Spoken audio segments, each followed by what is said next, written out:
In this episode, I received a question from a massage therapist in New York who is experiencing real struggles with clients dropping out of treatment and saying they can no longer afford to come in.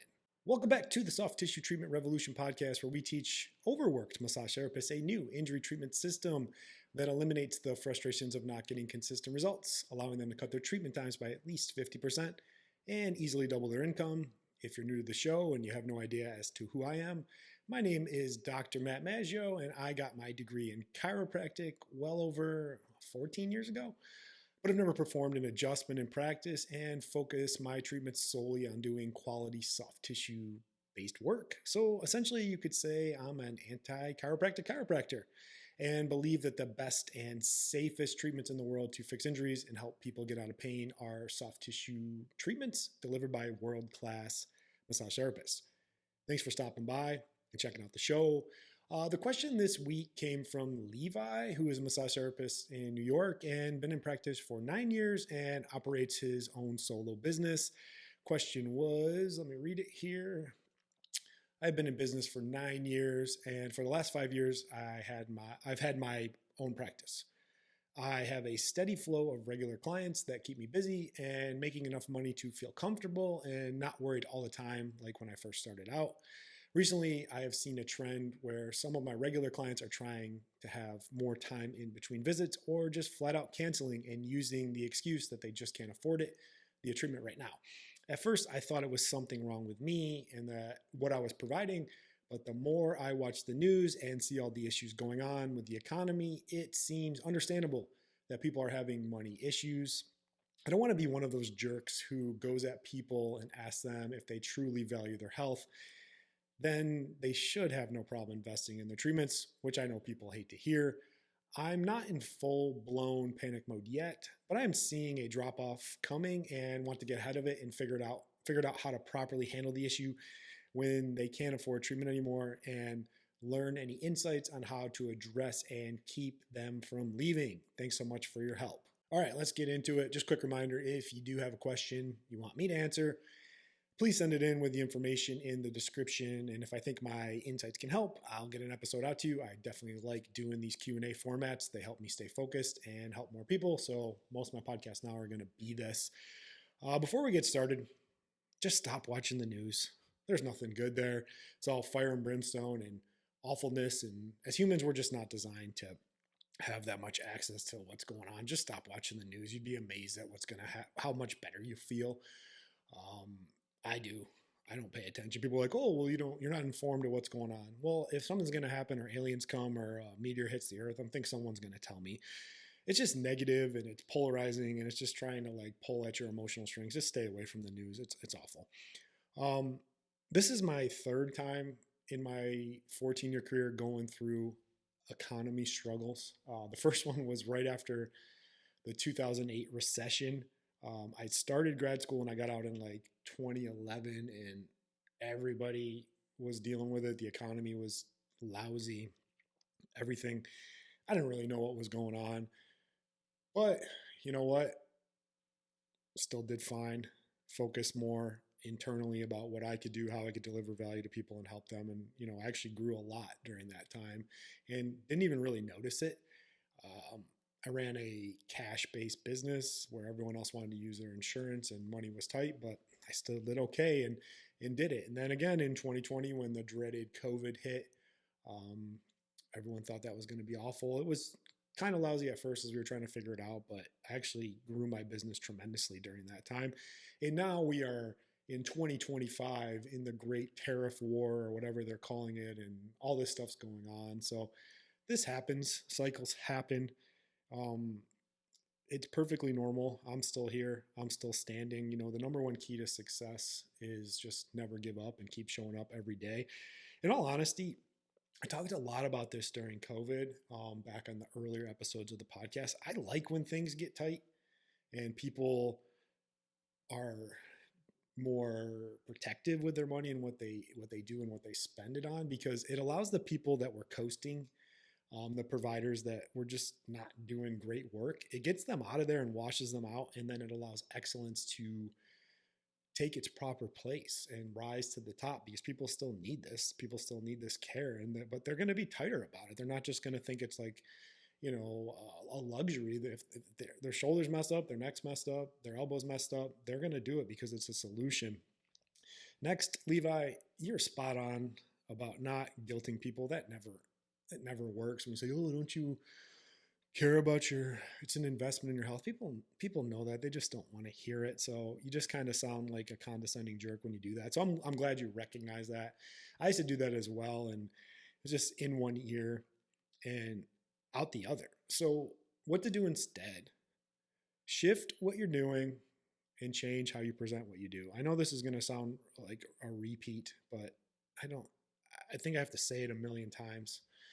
But when the economy gets tight, focus less on providing services and more on solutions. I know I say this all the time. People are like, well, I want to do all this other stuff and what call it to me? What? Okay, then be broke and keep struggling and whatever. But I'm here to help you excel, get to the next level, and help people get out of chronic pain.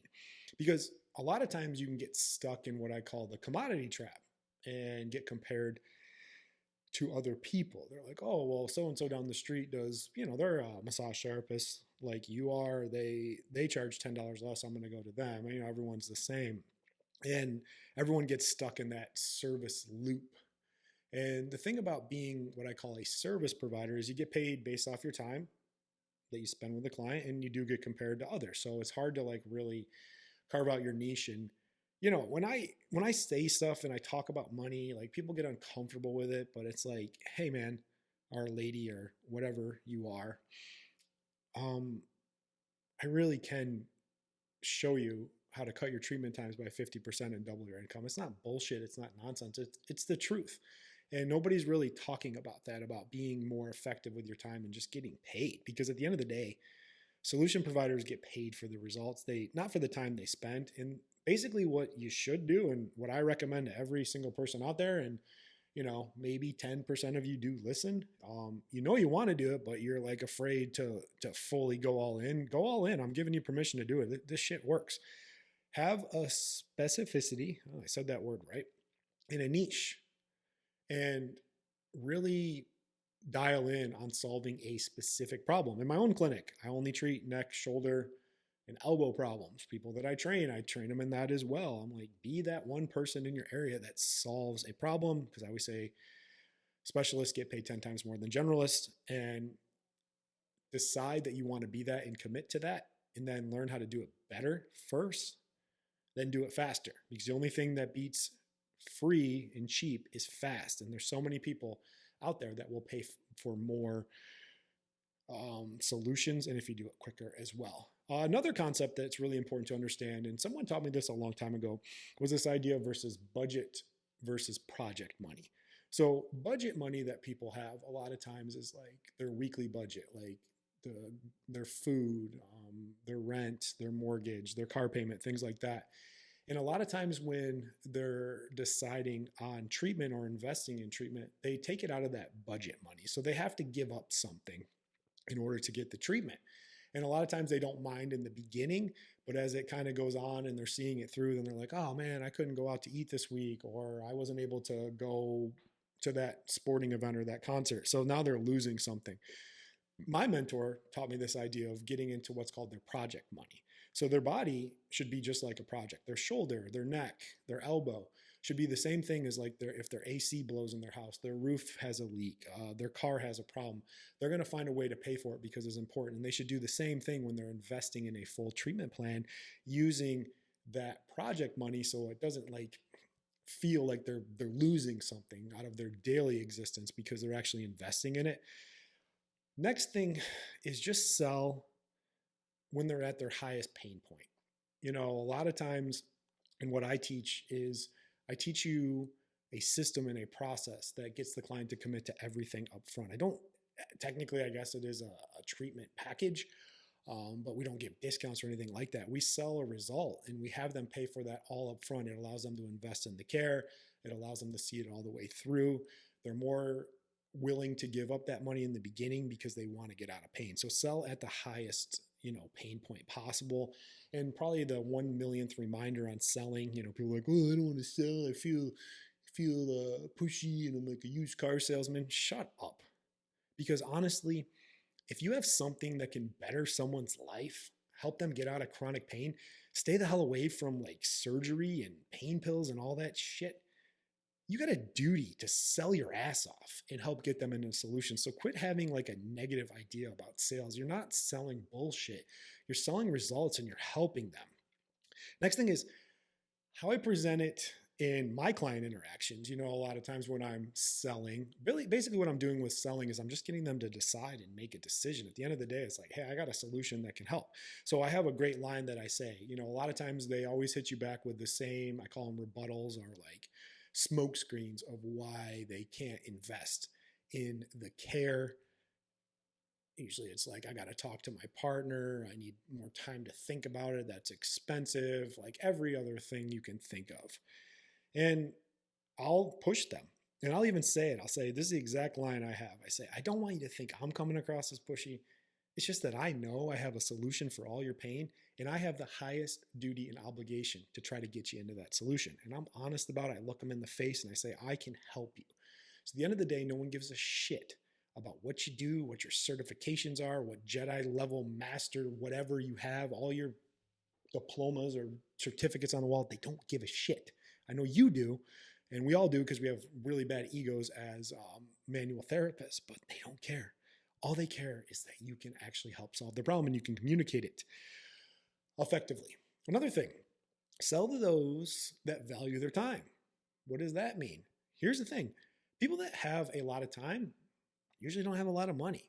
And people that have a lot of money don't have a lot of time. So if you can do it faster and better than anyone else, you're going to tap into a whole different market of people you didn't even know. Because a lot of people are like, oh, I know I need to get this massage, but I don't have an hour. I don't have an hour and a half. What I teach you is a 20-minute treatment session, very effective, very focused. You get in there, you get results. They're happy. They're willing to pay for it because they get in and out.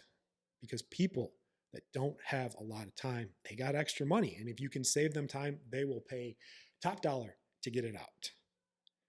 Lastly, make the price point high enough that it stings a bit and helps the client focus. People that pay more are more invested in seeing it through. It also helps your confidence as a provider in not having to worry about making money and a living all the time or having 10 different jobs or never knowing what's consistent. Lastly, there's no winning when trying to be the cheapest or most affordable, but there is tremendous upside in being the most expensive, but still providing the best value. I've said this line a million times. Price is what people pay. Value is what you get. An awesome resource for this to kind of change your mind around this is a book called, it's called Selling to the Affluent by a man named Dan Kennedy.